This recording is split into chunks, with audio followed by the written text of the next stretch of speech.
It's 1987, and for the first time in British history, 3 black members of Parliament take their seats in the House of Commons. Diane Abbott, Bernie Grant, and Paul Boateng didn't just break barriers, they redefined what political representation in Britain could look like. But this milestone didn't happen overnight. From the fearless activism of abolitionists like Olaudah Equiano to the powerful grassroots campaigns of the Windrush Generation, Black Britons have fought tirelessly for justice, equality, and political inclusion. In this video, we'll uncover the incredible journey of Black Britons in politics, from the early days of activism and resistance to making history in Parliament. We'll spotlight the trailblazers, the movements that shaped British democracy, and the challenges still faced today. To understand the roots of Black political activism in Britain, we must go back to a time when slavery was still legal and freedom was a privilege, not a right. It was in this era that Ignatius Sancho, a man born into enslavement, made history as the first Black Briton known to vote in a parliamentary election in 1774. A respected writer and composer, Sancho's very existence as a property-owning, literate black man in 18th-century London defied the stereotypes of his time. His letters and essays passionately advocated for the abolition of slavery, giving voice to the humanity and intellect of black people in Britain. While Sancho worked through literature and public debate, Olaudah Equiano became one of the most influential black abolitionists. His autobiography, The Interesting Narrative of the Life of Olaudah Equiano, published in 1789, exposed the brutal realities of the transatlantic slave trade. Equiano's vivid account of his life, from enslavement to freedom, sparked widespread public outrage and fueled the growing abolitionist movement. As a political activist, he traveled across Britain, giving speeches and lobbying Parliament to end the trade in human lives. But activism wasn't just about personal stories, it was about collective action. Black men and women worked alongside white allies in the campaign to end slavery, forming organizations and writing petitions that pressured the British government to act. Their efforts contributed to the passing of the Abolition of the Slave Trade Act in 1807.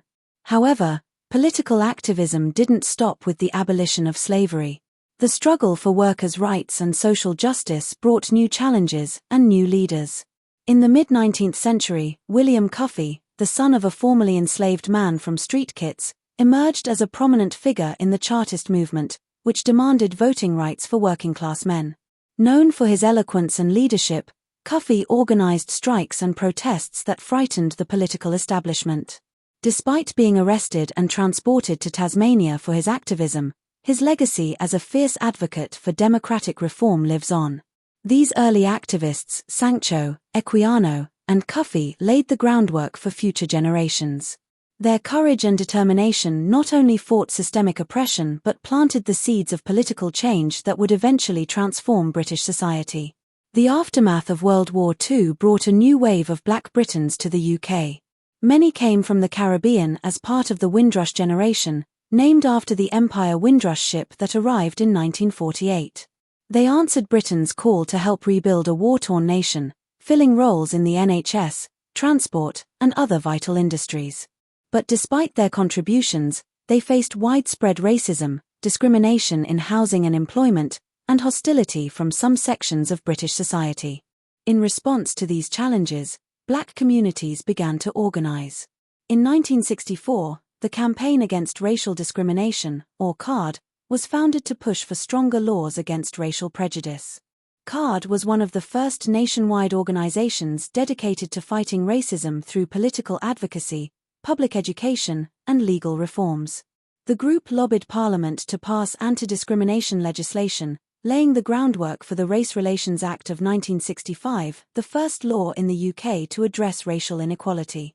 While CARD fought through formal political channels, other activists took to cultural and community-based activism to resist injustice. One of the most influential figures of this period was Claudia Jones, a Trinidadian-born journalist and political activist. After being exiled from the United States for her communist affiliations, she settled in Britain and became a tireless advocate for civil rights. In 1958, following the violent race riots in Notting Hill, she founded the West Indian Gazette, a newspaper that gave a platform to black voices and issues often ignored by mainstream media. Recognizing the need to celebrate Caribbean culture and promote community solidarity, she also organized the first Notting Hill Carnival in 1959, an event that has since become Europe's largest street festival. Another pivotal moment came in 1963 with the Bristol Bus Boycott. When the Bristol Omnibus Company refused to hire black or Asian workers, Paul Stephenson, a young community leader inspired by the civil rights movement in America, led a boycott of the bus service. The campaign lasted 4 months and garnered nationwide attention, forcing the company to reverse its discriminatory hiring practices. The victory marked a major step forward in the fight for racial equality in Britain and helped pave the way for further legal reforms. The activism of leaders like Claudia Jones and Paul Stephenson did more than challenge the status quo, it created a foundation for future generations to continue the struggle for justice. Their courage and commitment to change transformed grassroots movements into powerful political forces that reshaped British society. The fight for equality in Britain didn't end with street protests and grassroots activism. After decades of organising and pushing for change, Black Britons finally made a historic breakthrough in parliamentary politics in 1987. That year, the general election saw the first black members of Parliament elected to the House of Commons: Bernie Grant, Diane Abbott, and Paul Boateng. Bernie Grant, representing Tottenham, was known for his fierce advocacy for social justice and his unapologetic stance on racism and police brutality. A former trade unionist, Grant gained national attention following the 1985 Broadwater farm riots when he defended the frustrations of the local black community. As an MP, he fought tirelessly for workers' rights, anti-racist policies, and the inclusion of black history in British education. I joined the Labour Party as a young woman nearly 50 years ago. And I have always been a loyal member of the Labour Party. Diane Abbott, elected as the MP for Hackney North and Stoke Newington, made history as the first black woman in Parliament. Her journey was anything but easy, facing racism and sexism throughout her career, but her resilience and intellect broke barriers. Abbott became a champion of public health reform, education, and civil liberties. Even after decades in politics, she remains a powerful voice for marginalised communities. Paul Boateng, representing Brent South, was a formidable advocate for justice and equality. As a solicitor and later a minister, he dedicated much of his career to reforming public services and advocating for the rights of young people. His appointment as the UK's first black cabinet minister in 2002 was a groundbreaking achievement that further diversified British leadership. While these trailblazers made their mark in the Commons, progress was also being made in the House of Lords. Baroness Patricia Scotland, born in Dominica, became the first black woman appointed Attorney General for England and Wales. A brilliant legal mind, she played a key role in shaping human rights law and championing the rights of women and children. Baroness Valerie Amos, another groundbreaking figure, holds an impressive legacy of political firsts.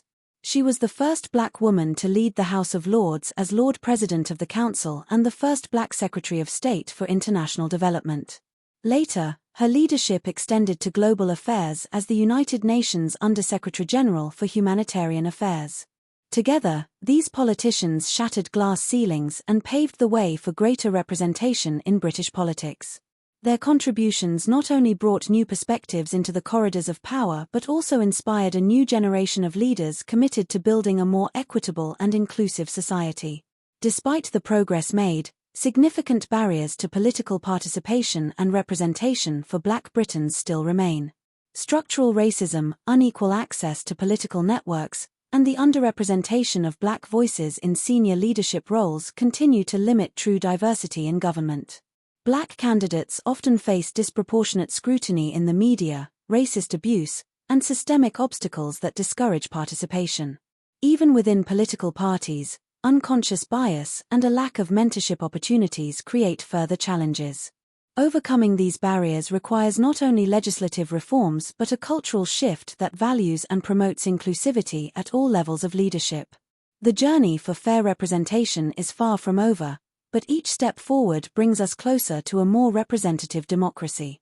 From the early resistance of Ignatius Sancho and Olaudah Equiano to the activism of Claudia Jones and Paul Stephenson, and the political breakthroughs of trailblazers like Diane Abbott, Bernie Grant, and Paul Boateng, the journey of Black Britons in politics has been one of relentless courage and resilience.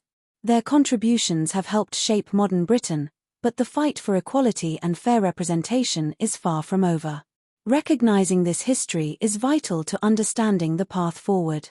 So, what comes next? Is Britain ready for a Black Prime Minister, as America was with Barack Obama? The future depends on all of us. Engage with politics, support diverse leaders, and push for a democracy that truly reflects its people.